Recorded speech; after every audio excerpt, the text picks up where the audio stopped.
Hey guys, what's up? It's your friend Anamanga here, and I'm back with another tournament. However, I had lost my data for this last one, this last intro, so I have to do a remake. Very sad, and that's why it's delayed. That's why it's late. That's why I delayed the tournament today.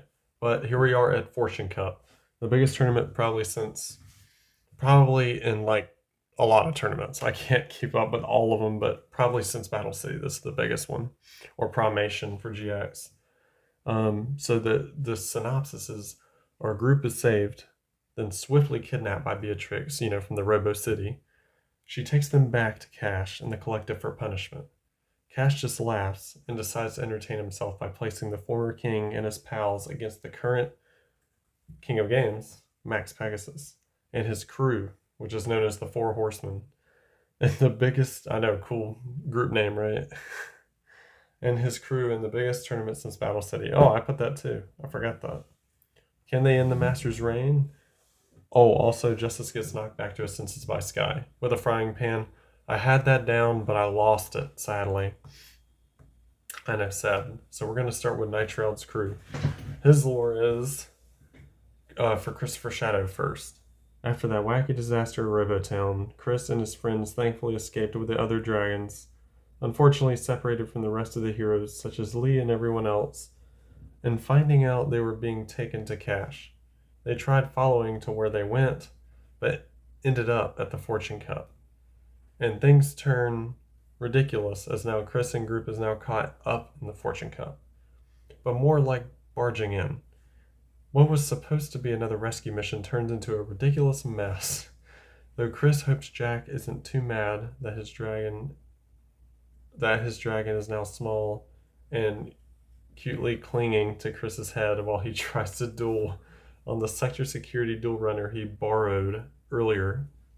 Whoops. What was that lore? That was great. Spike the dragon. Spike is getting pretty annoyed by these blackouts he was facing when he was facing that one AI bot. Next minute, he snaps out of it and finds out Clearwing is holding him while a building is messed up, and said AI is just pulling the Joestar secret technique and bumping into a lot of stuff. What in the world? Now he and his friends are running around in the Fortune Cup tournament after they tried to find the other allies' friends who got captured by Beatrix. Hopefully, the event won't end up in shambles by sheer stupidity.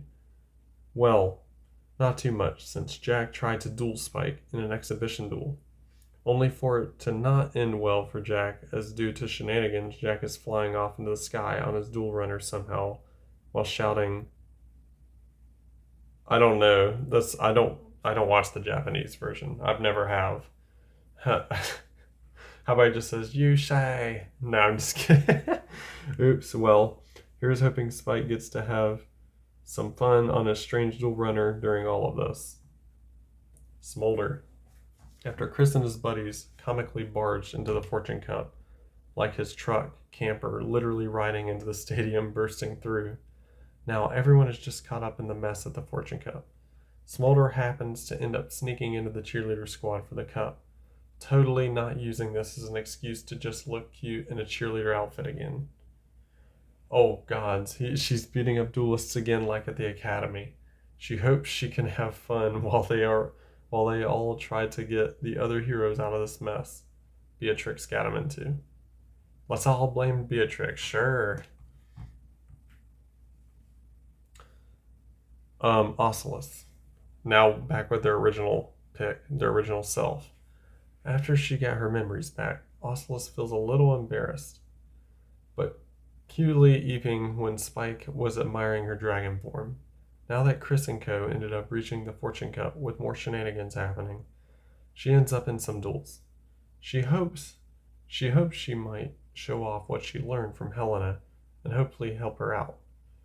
That and maybe doing that cheerleader thing that Smolder did. Well, Spike is gonna pass out from seeing both gals as cheerleaders. And apparently the stadium monitors glitched up and suddenly playing the stick bug meme. We get stick bugged. No! Sandbar. Since Chris and the gang ended up barging into the Fortune Cup while trying to find the other heroes, Sandbar gets caught up in the hilarious mess. at the insistence of Haven/Justice. He's gonna be dueling quite a bit. Can the chill pony help out big, or will he be distracted by Yona, also apparently doing some cheerleading? Oh no, wait. She's smashing stuff again. Lol. Though if Sandbar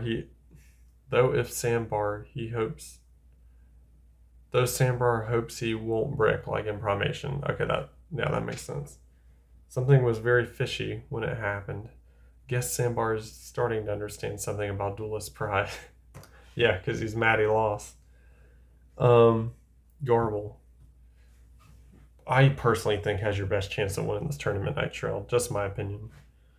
After the Dragons managed to get out of Robotown while comically plowing through many sector security robots and whatever Nimrods gets in his way, Garble was grumpy at the mess he had to endure. But now he followed Chris's group to the Fortune Cup, interested in barging into the tournament, but also hoping to get after Spike for dating Smolder. Yeesh. Garble is an angry big brother. Upon being approached by Sylvia and Ray, looks like things are going to turn hectic as he and Prominence might be listening to what those two strange humans got planned. Uh-oh. And that's it for Night Trail's crew. Now we get on to Jamie Jam's crew. And he had a very interesting crew, since he was one of the ones, well, we were pretty much all hit by nerfs before this tournament, except Night Shroud. But yeah, that's what happened. So Justice, after annoying Beatrix and arriving at the Fortune Cup, Haven gets hit upside the head with a frying pan by Sky, restoring his memories. Or as Jamie James put it, memories. He was then informed about Cash taking over. Sky told them that they have a hideout provided by some close allies, but to retreat there and start their revenge, they need to do good enough to get a chance to escape. A little hurt that a friend from the academy is working with Cash, and confused why the little girl with stickers wants beef with him. Interesting. I think I know who that is. Sky. Right before Cash took over, Mitchie and Sky moved Victoria's body to a small area in the slums. Before she left, she found a deck that Justice made to give to Diana, and then an old deck of Justice's. She fixed up Justice's old deck to use for herself. She hopes that if they get far enough, they will have a chance to escape to the slums and regroup. I sure hope so too, honestly, Sky. Natty Nature helped knock Justice into his senses by spraying Sky's frying pan with the antidote to bring back his memories. His memories, yes. She then informed Justice of everything and is ready to help him get a chance to retreat to his new base. Gave Rose some cards that could be useful. Oh, did you now? So you're telling me Natty gave her those cards? Angelica. Can't wait to beat the sense out of Beatrix for beating Dante. Then she wants to get her hands on Cash and his so-called goons.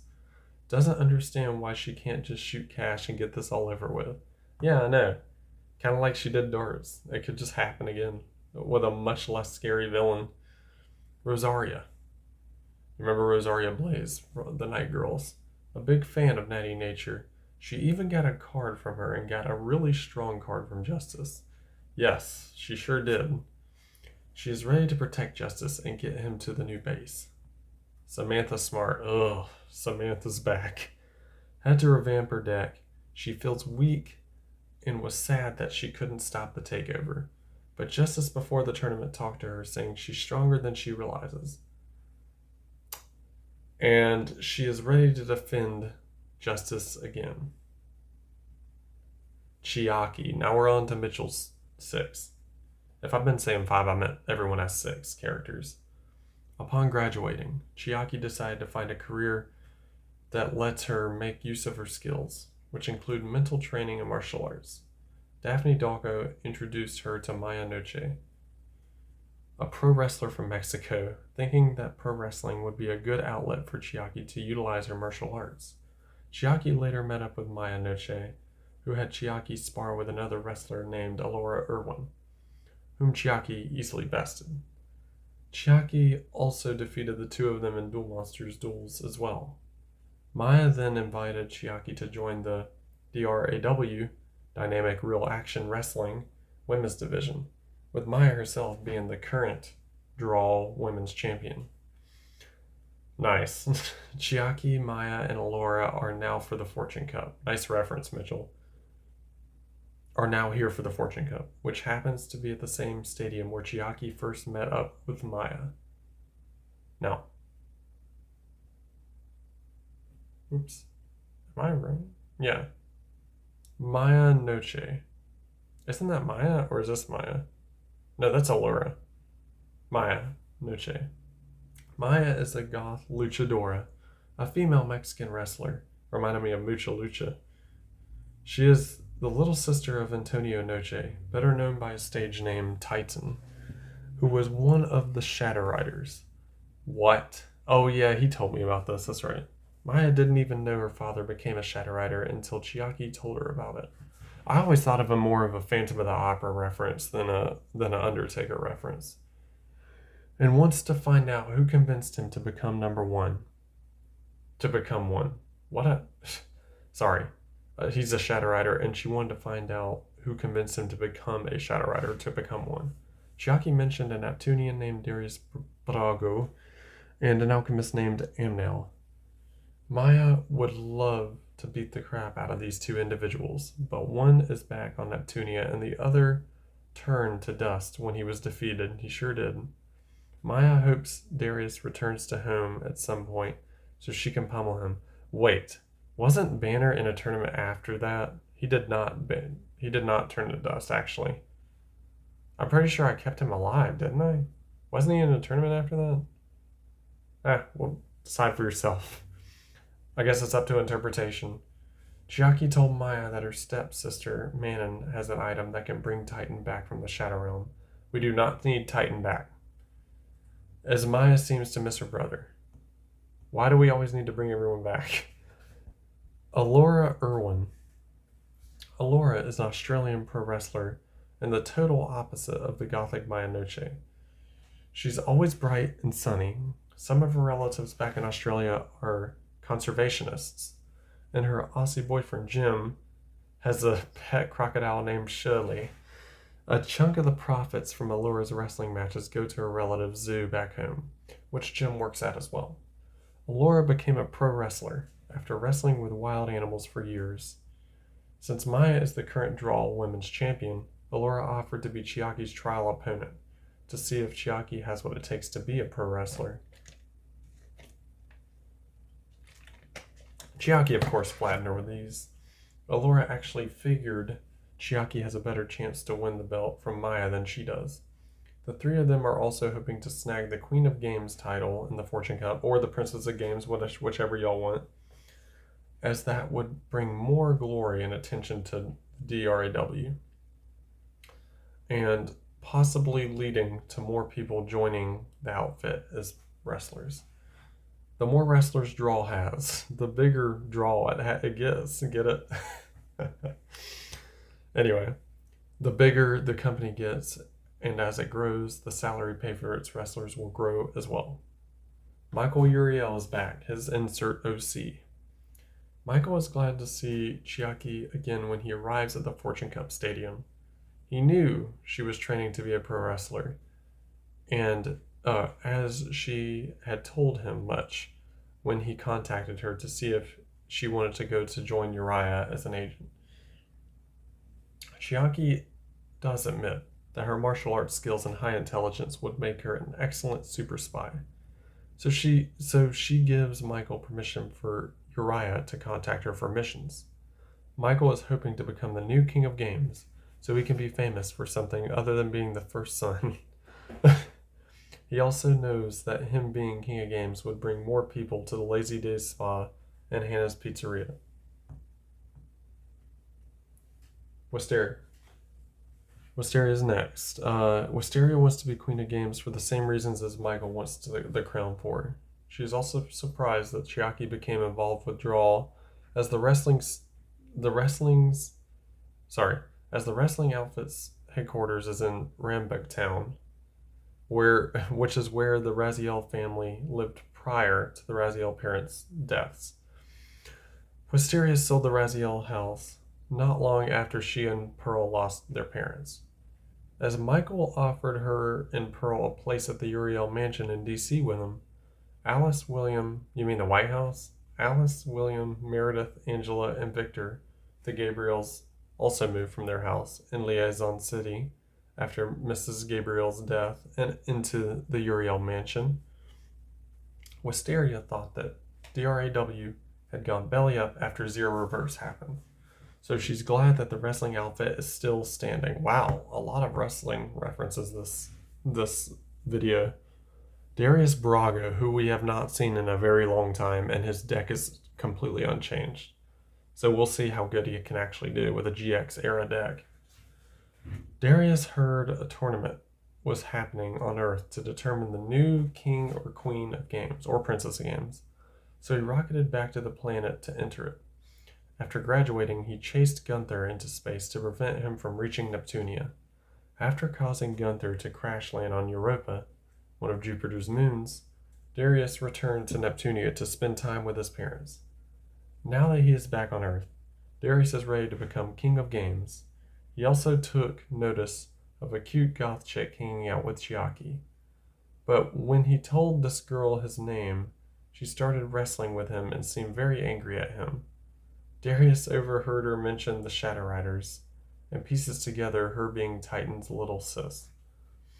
Darius then pins the blame on Amnel and Max Pegasus for the Shadow Riders, and what happened to Titan. Darius tells Maya that Max Pegasus was the actual leader of the Shadow Riders from what he knew. Since he really only associated with Amnel, Maya now wants to take down Max to get answers as well as dethrone him. I don't doubt he'll be dethroned. I don't think his deck's good enough anymore. It used to be, but we're past GX era, sadly. Okay. Now we're on to Legos 6. Lee Go, his insert OC, back for it. Lee has been cringing ever since he recovered his memories amidst the ride back to Neo Domino. Hoping that the others won't remember his brief stint as Lizard Lee, Lee had been briefly separated from the others after the collective brought them back, which gave Callahan, whichever you want to do, the G is sometimes silent, but Callaghan, the perfect opportunity to talk to him. He told Lee that the collective is trying to use the title of Master of Fasta to amass enough power and fame to avoid their plans being objected to.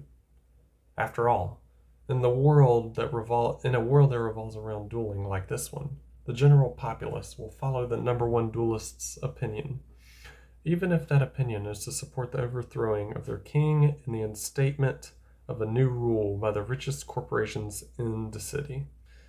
Lee has found that he luckily still had this deck. Lee has found that he luckily still had his real deck in his pockets. He was very lucky. I mean, anything could happen. The cards could fly out. It's not like that. You don't even have sleeves in this world, so cards get messed up. Like Raphael's stuff. How did they not get so wet you couldn't use them anymore? Reunited with his dual spirits and planning with them how they can stop the collective's plans. Well, we believe in you, Lee. You're always trying your best. Helena, in my opinion, Lego's best character and 2-time champ. Could definitely be 3-time champ. Helena was brought right back in front of Cash after being defeated by Beatrix. Separated from all her friends and allies. Oh yeah, she was defeated by Beatrix. I forgot about that, and quite easily too, which was shocking.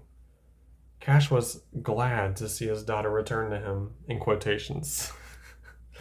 Which means not. Considering she's been rebelling against him for so long now, refusing to use her marriage to Wilhelm to further the family's status, attempting to ruin his private party by inviting all those pranksters, and now trying to fight back against Cash's biggest plans yet. He claimed to find it hurtful, but Helena knows his true priorities have never been about her. Cash offered to forgive all these blatant acts of rebellion against him as long as she joins the collective and uses her incredible dueling skills for their side. Helena refused instantly without even having to think about it, claiming that she will instead be making sure she wipes out as many of the collective's planted duelists as she can during the Fortune Cup. I mean, she would take out. I mean, she's probably guaranteed quarterfinalist at least. At least. Celia Fox, and I have her new pick, which is right here. Celia Fox has been forced by her mother to be Cash's lackey for some time now, essentially acting as a second secretary for him. Except she's also being bossed around by Cash's actual secretary. Imagine being the secretary of a secretary. Low. Amelia, who Cecilia is about 95% sure has been having an affair with Cash on the side while he was married to Alexandra. But that's beside the point. Celia has been forced to enter the Fortune Cup as a representative of both the Fox family and the collective overall. And if she wins, they will be able to further grow their influence using her. She's hoping she does not win, but knows if she throws a duel actively, they'll be able to tell. Yeah, the collective are watching this behind tinted dark windows, so better be careful. And now, LEGO's new character, Olivia Springs. Excuse me, there's a hair on my screen. Olivia Springs, a lively and energetic girl with a love of fashion, along with plushies. She considers herself a fashion icon despite her young age, and she has her own section in her school's local newspapers where she goes over the newest must-see trends in clothing. Her duel disc is even covered in stickers and various other decorative items she's gotten to make it look more unique. She received a special invite to participate in the Fortune Cup by the mother of a close friend of hers. The heroes were able to notice before the tournament began that said woman was Cash's secretary, Amelia, meaning Olivia is unaware. Is an unaware pawn of the collective. Yeah, being that small, she probably is. Beatrix Van Buren, the champion from last week. After successfully capturing Haven and the others, Beatrix was given her pay by Cash. However, she almost considered it not worth the trouble considering just how much Haven was yapping on the way back and trying to make conversation. Was very annoying. I don't blame you. Cash was offered Beatrix a bonus on the condition that she enter the Fortune Cup and help make sure that whoever wins the title of Master of Faster today, I had a voice crack, will be someone that the collective can have under their thumbs. She decided to accept the extra job. However, she's starting to realize she finds Cash kind of boring. So she may just take the title for herself if she happens to get the chance for first place. She's so interesting. Diana Gray has returned. During the Magnesia tournament, Artemis was able to recover her system's memories successfully because of her incredible duel performances, and she did do well. Because of that, Diana was able to take the lead just in time to escape before Beatrix could show up and capture her. Escaping back to Neo Domino, there, Diana reunited with Sky, Mitchie, and Natty, beginning to plan in order to get the others back. Yeah, that's right. Diana was able to get an invite to the Fortune Cup because of that. Along with a brand new deck, Sky claimed that Justice had been planning to give it to Diana for a while now. Really? Also, that's from him, but hadn't had the chance with all that was going on. Diana, that's so nice. It's a cool deck. Diana feels a connection with these cards, one stronger than all her other decks. She feels this could be the deck she's been waiting for. Could be, you never know. And now we get on to Serenity 6. Now, all their lore is pretty much, I'm just going to read it once, but these are the 6 characters that they have. Serenity Wheeler, Mayumi, Chabashira, Mitch Chan, Casey Kawai, Lexi Kawai, and Ginny, or sorry, Genie, Genie Nakamura. I know I always say the name incorrect. So this is their combined lore. Mitch-chan successfully frees Hayden, using her sword to slice through the rock. Hayden gives her a fist bump, and they all leave. Mitch-chan and friends all console each other over their awful luck recently. Jamie does manage to get $500 from the cops' unconscious bodies and invites all her friends to play Fatal Frame 2 with her. Off screen, the Charmers protected their duelists from the amnesia machine, and these 6 friends plus TK, Choco Kid, Martine, Avery, and Soda decided to have a fun tournament while they waited at the mall before heading out for the Fortune Cup. How did they get... My question is, how did they get invites to the Fortune Cup from the collective? I don't think they would be the type of people the collective would invite, unless they just wanted random people. Serenity Wheeler managed to win this epic round robin, but everyone else did amazing too. Now Serenity, Mayumi, Falcon, which is Mitch-chan, they just like to call him Falcon, Casey, Lexi, and Jeannie head to the Fortune Cup. Having raved and had fun all night, one of them is hoping to become Princess of Games. See, this is what I was talking about. It's whatever you want. It depends on if your character wins or not.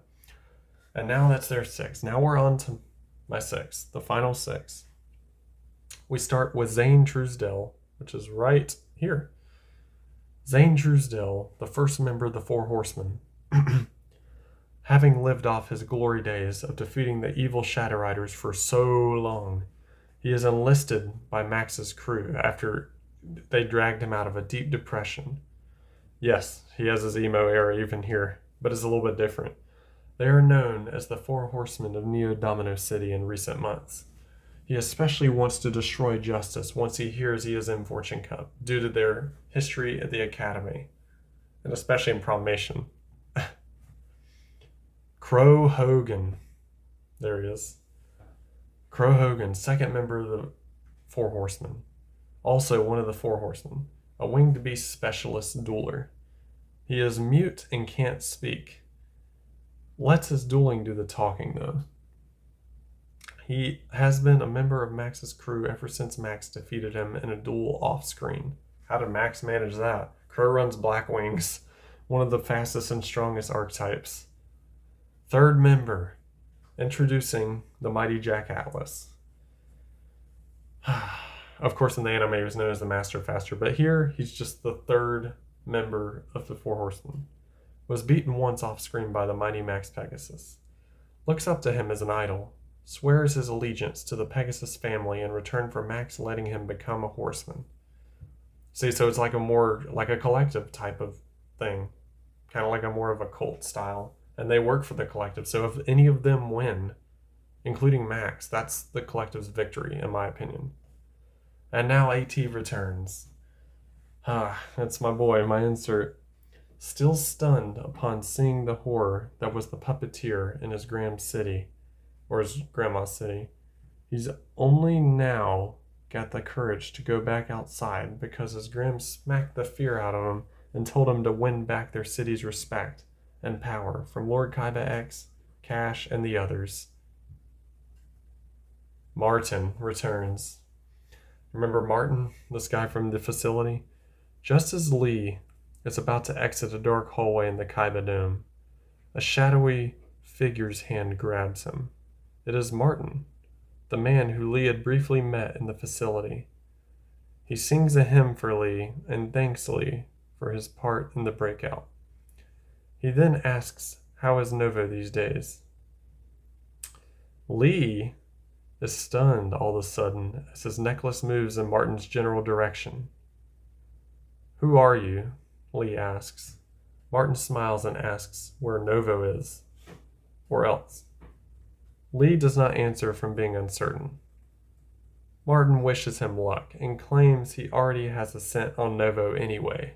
Uh-oh, tracker. And Max Pegasus. Yes, also known as Masked King Max, or King Masked Max. Which one you want to know? Which one you ever want to know? Or we could just call him Mad Max and get cheesy with it. The current king of games, or master of faster, his father can finally be proud of him as his son. His mother's passing has left him hollow, though. Even with all his victories, it doesn't mean much to him. And even getting revenge on evil Novo and becoming king wasn't enough to satisfy his depression. Hates the promotion deals his father is doing with the collective and cash. He feels like a circus animal performing at this point, as his 4 horsemen have smacked everyone down that ever challenged his title. He needs someone to rescue him from this chronic depression ASAP. And that is our 36 duelists. I am sorry, Serenity, in advance for forgetting. I did forget because I'm recording this after the tournament. So I've seen what happens, but I'm apologizing in advance for not having your picture, but that's fine. So I hope you guys enjoy. Remember to like, comment, subscribe on YouTube. Channel's name is Anime Gash. I'll see you for the tournament. Bye-bye.